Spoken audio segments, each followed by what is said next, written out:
Hello and welcome to this special episode of EVA India Insights podcast. And in this episode, we reflect on 8 years of GST in India.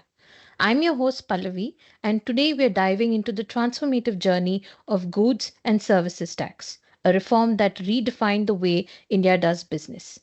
Joining me is none other than Saurabh Agarwal, mid market leader and tax partner at EY India.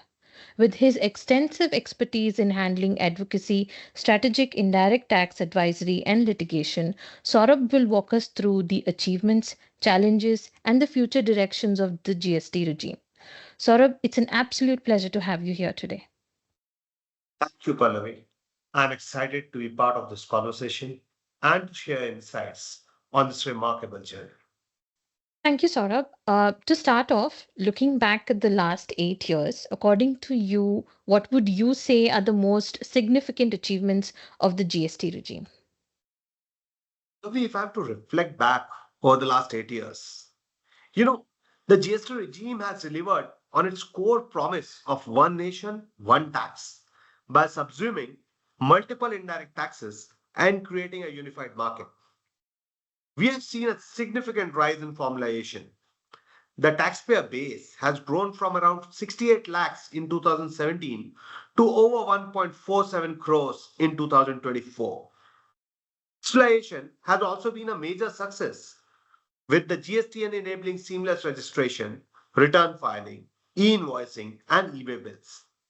These reforms have improved compliances and enhanced revenue collections, with monthly GST revenues now crossing over 2 lakh crores. Pivoting towards rate rationalization, it has been a recurring theme in the policy discussions. According to you, what should be the approach going forward? Rationalization, in my view, should not be viewed purely as a slab reduction exercise. Instead, we should look at reclassifying goods in line with the present day consumption patterns and economic realities. Products like ghee, butter, toiletries, and two wheelers, which were earlier considered discretionary, are now essential to the large section of the population. Similarly, air conditioners amid rising temperatures are no longer luxury items. A data driven realignment of rates can help improve affordability while maintaining revenue neutrality.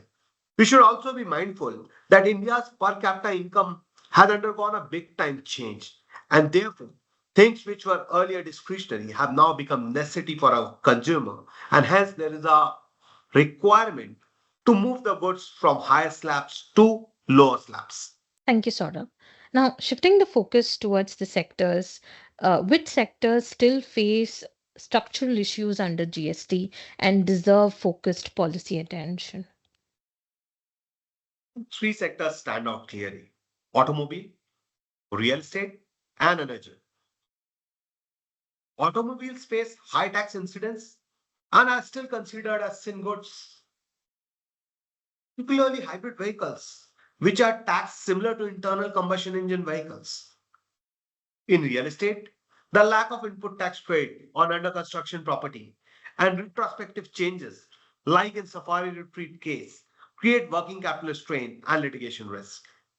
In the energy sector, exclusion of electricity and petroleum products from GST breaks the credit chain and inflates input cost, especially for manufacturing. These structural gaps need to be addressed to ensure GST delivers sector-wide efficiency. Thank you, Saurabh. Lastly, to promote India as a manufacturing hub further, how can GST reforms support the Make in India initiative?